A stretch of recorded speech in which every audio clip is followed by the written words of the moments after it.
पृथ्वी की पुनः स्थापना हो जाती है। ब्रह्मा जी के जितने भी पुत्र हुए सभी वृद्ध हो जाते हैं। ब्रह्मा जी के एक और पुत्र हुए जिनका नाम था कर्दम। कर्दम मुनि जब बड़े हो जाते हैं तो तपस्या करने के लिए वन में चले जाते हैं। वहां जाकर परमपिता परमात्मा की तपस्या करते करते जब बूढ़े होने को आए तो कर्दम के मन में एक विचार जगा। सोचते हैं दुनिया के सभी लोग विवाह करते हैं, अपनी पत्नी के साथ रहते हैं, बच्चों के साथ रहते हैं, और एक हमें देखो, हम यहाँ जंगल में अकेले पड़े हुए हैं, इसलिए हम भी विवाह करेंगे। भगवान मुस्कुरा रहे हैं और सोच रहे हैं कि देखो, कोई तपस्या करता है मुक्ति पाने की, कोई तपस्या करता है भक्ति पाने के लिए, और कोई तपस्या करता है भगवान की प्राप्ति के लिए। लेकिन इस बुढ़ऊ महाराज को देखिए, ये तपस्या करते हैं कि हमारा विवाह हो जाए, क्योंकि मन है, मन को जीतना हर किसी के लिए संभव नहीं हो। एक क्षत्रिय राजा हुए विश्वामित्र जी। विश्वामित्र जी ने 60,000 वर्षों तक तपस्या की, लेकिन मेनका नाम की अप्सरा आती है और विश्वामित्र की तपस्या को भंग करती है। आज कर्दम ने 10,000 वर्षों तक भगवान की तपस्या की, केवल विवाह की, लेकिन जिसने अपना सर्वस्व भगवान को समर्पित कर दिया हो और उसके मन में कोई सांसारिक बात आ जाए तो परमात्मा उसे पूर्ण अवश्य करते हैं। आज चतुर्भुज रूप में भगवान नारायण प्रकट हो गए। कर्दम ने भगवान के चरणों में प्रणाम किया। भगवान बोले, बाबा आप विवाह करना चाहते हैं, अब तो बड़ी बड़ी शर्म आए, भगवान से कैसे कहें कि हमने विवाह करने के लिए ही आपकी तपस्या की। अब तो बड़ी बड़ी लज्जा आती है, बड़ा बड़ा संकोच हो रहा है कि प्रभु हमने विवाह के लिए आपकी तपस्या नहीं की। भगवान ने कहा, लेकिन हम तो तुम्हारी बात पक्की करके भी आ गए, अब तुम्हें हमारी बात की लाज तो रखनी ही। अब मन ही मन बड़े लड्डू फूट रहे हैं और ऊपर से मना कर रहे हैं, मन मन भावे मूंढ हिलाओ। कर्दम मुनि ने कहा कि प्रभु अब यदि आप बात पक्की कर आ गए हैं तो कोई बात नहीं, अन्यथा हमारे मन में तो विवाह का बिल्कुल भी विचार नहीं। भगवान ने कहा, स्वयंभू नाम के जो मनु हैं, उन मनु महाराज के 2 पुत्र हैं और 3 पुत्रियां हैं, आकृति, देवहूति और प्रसूति, और 2 पुत्र हैं प्रियव्रत और उत्तानपाद। उनके बीच की जो पुत्री है देवहूति, उसी के साथ तुम्हारा विवाह हो। कर्दम मुनि ने कहा, प्रभु हम विवाह तो अवश्य करेंगे, लेकिन हमारी भी एक शर्त है। भगवान बोले, क्या शर्त है? प्रभु मेरे घर आपको स्वयं पुत्र बनकर आना होगा, मैं केवल तभी विवाह कर सकता हूँ। भगवान ने कहा, ठीक है, मैं स्वयं तुम्हारे घर पुत्र बनकर आऊंगा। स्वयंभू नाम, स्वयंभू मनु की पुत्री, जो फूलों में पली हुई राजकुमारी, आज उसका विवाह ऐसे पुरुष के साथ हो रहा है जिसके पास रहने को ढंग का अपना मकान भी नहीं। हाँ तो महाराज देवहूति का विवाह कर्दम मुनि के साथ संपन्न हो जाता।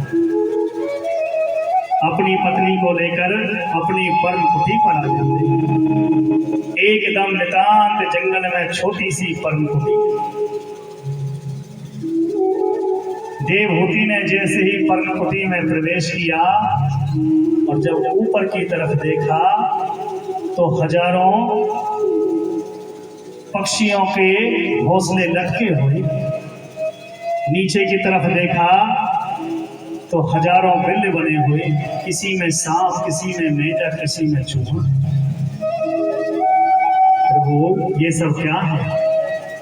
कर्दम मुनि ने कहा देवी ये सभी जीव जंतु इस कुटिया को अपना मानते हैं, इसलिए मेरे साथ बड़े आनंद से इसी कुटिया में निवास करते हैं। तो प्रभु आप कहाँ पर रहते हैं? आपका निवास कहाँ है? कि देवी वो जो कोने में 1.5 फुट का पाटा पड़ा हुआ है, आसन पड़ा हुआ है, वही मेरी जगह है। देवहूति के नेत्र सजल हो गए। इतना बड़ा त्यागी महापुरुष, इतना बड़ा संत आज मुझे पति रूप में मिला है।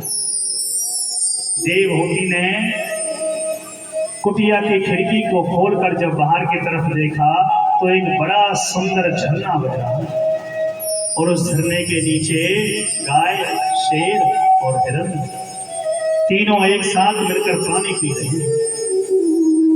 क्योंकि कर्दम मुनि की तपश्चर्या के प्रभाव से वहां के जंतुओं में हिंसा की भावना समाप्त हो गई है। कर्दम मुनि ने कहा देवी आप इस कुटिया को अपने हिसाब से सजाइए, संवारिए, तब तक मैं भगवान का भजन कर लेता हूं। समाधि में बैठ जाते हैं। बड़ी ही विचित्र समाधि लगा ली और समाधि भी लगा ली पूरी 40 वर्षों की। लेकिन देवहूति एक सद्धर्मणी सोचती हैं मेरे पति परमात्मा की समाधि में बैठे हुए हैं, इनकी सेवा करना ही मेरा परम धर्म है, परम कर्तव्य है। बैठे हुए पति को गीले वस्त्रों से पोंछ देती, स्वयं कभी फल तोड़कर खा लेती, कभी पानी पीकर रह लेती, कभी पत्ते तोड़कर खा लेती और सोचती है, मन में आश है कि जिस दिन मेरे पति की तपश्चर्या पूर्ण होगी उसी दिन से मेरा गृहस्थ जीवन आरंभ होगा। 40 वर्षों के बाद कर्दम की समाधि जैसे ही टूटी तो अपनी कुटिया में एक बुढ़िया माता को देखते हैं और पूछा कि देवी आपका परिचय क्या है? जैसे हमारी ये बूढ़ी मैया बैठी है ऐसी बूढ़ी हो जाती हैं देवहूति जी। कर्दम मुनि कहते हैं कि देवी आप कौन हो? हमारी कुटिया में क्या कर रही हो? देवहूति ने कहा स्वामी याद करिए, आज से 40 वर्ष पूर्व हमारा विवाह हुआ और मैं आपकी धर्म पत्नी। कर्दम मुनि बड़े प्रसन्न हुए। देवी 40 वर्षों का समय व्यतीत हो गया, इतने वर्षों तक तुम इस कुटिया में कैसे रही? स्वामी कभी भोजन कर लेती, कभी पत्ते खा लेती, कभी फल तोड़कर खा लेती और कभी केवल पानी पीकर ही रह जाती।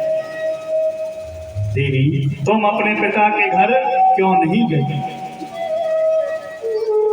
हे स्वामी पत्नी का घर तो पति के चरणों में होता है, पत्नी का स्वर्ग तो पति के चरणों में होता है, पिता के घर में।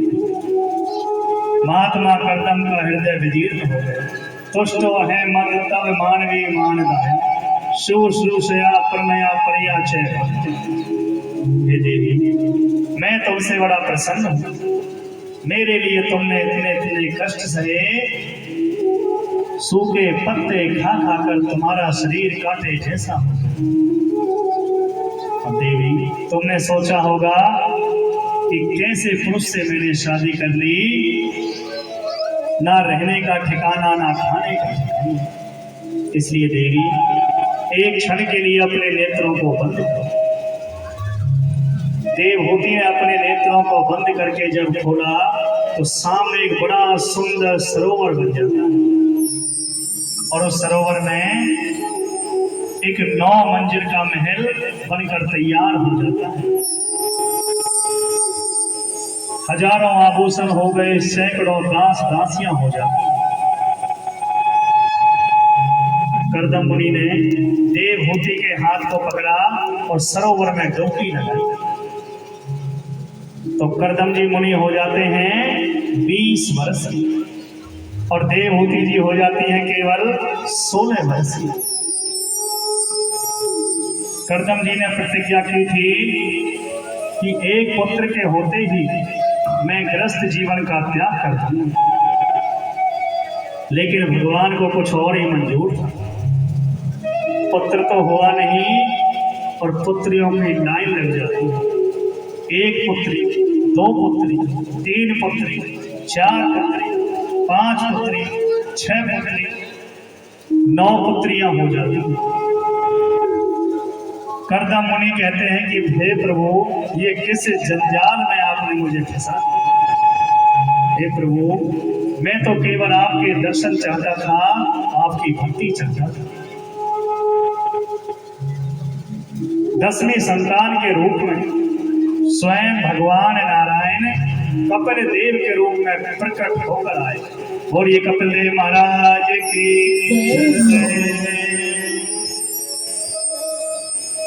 कर्दम मुनि ने नन्हे से भगवान कपिल को प्रणाम किया और बोले प्रभु, अब इसी झांकी को हृदय में बसाकर जंगल में आपका भजन करूं। सीधे जंगल में चले जाते। लेकिन देवहूति जी सोचती है कि जब परमपिता परमात्मा साक्षात मेरे घर में अवतार लेकर आया है तो मुझे वन में जाने की क्या आवश्यकता है। एक दिन देवहूति ने नन्हे से कपिल को स्नान कराया। अपने हाथों से नन्हे से भगवान कपिल को बड़े सुंदर सुंदर वस्त्र पहना, मस्तिष्क पर पीला चंदन लगाया, माला पहनाई और एक छोटी सी व्यास गद्दी बनाकर उस पर नन्हे से भगवान कपिल को बिठा दिया। माता देवहूति कहती है निर्विरान्नत्रा भूमन्य सेन्द्रिय तर्षण येन संभव है माने न प्रपन्नादम तम प्रभु। हे प्रभु, मेरी परिस्थितियां बड़ी ही खराब है। ये जो 10 इंद्रियां हैं, 5 ज्ञानेंद्रियां, 5 कर्मेंद्रियां, ये सभी मुझे अपनी अपनी ओर खींच रही हैं। आंखें कहती हैं सुंदर सुंदर रूप को देखो, कान कहते हैं सुंदर सुंदर संगीत को सुनो और जिह्वा कहती है सुंदर सुंदर वस्तुओं का सेवन करो। तो हे प्रभु, मैं अपने मन को वश में करूं तो कैसे करूं।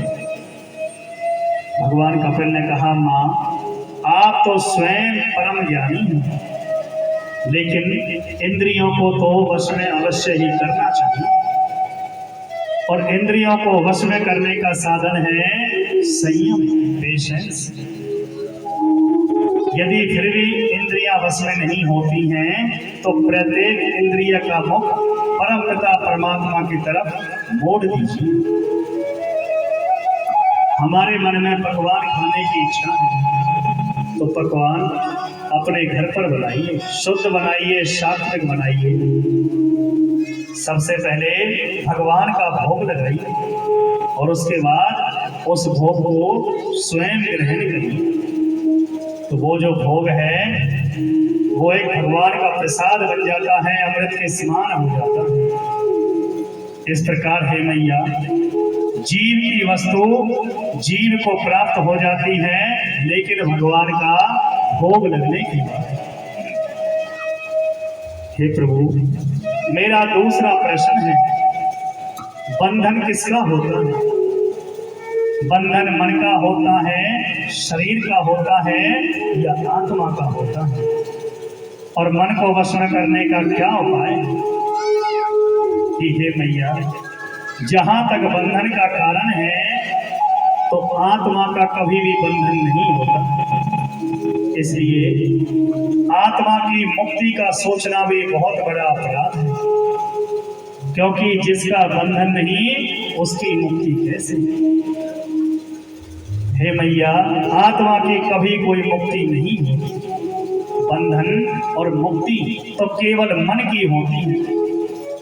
मन ही बंधन में डालता है और मन ही मुक्ति को देता है। हे मैया, यदि विषयों के प्रति मन में आसक्ति है तो हम बंधे हुए हैं, और मन विषयों से हट गया तो हमारी मुक्ति हुई।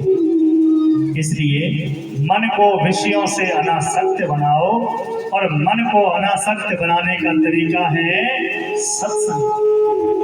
महापुरुषों के सामने बैठकर सत्संग करना चाहिए, परमात्मा की दिव्य लीलाओं का रसास स्वादन करना चाहिए। क्योंकि जब तक भगवान के बारे में जानकारी नहीं होगी तो हमारा मन भगवान के चरणों में कैसे लगे? जाने बिना ना होई प्रतीति, बिना प्रतीति होई नहीं।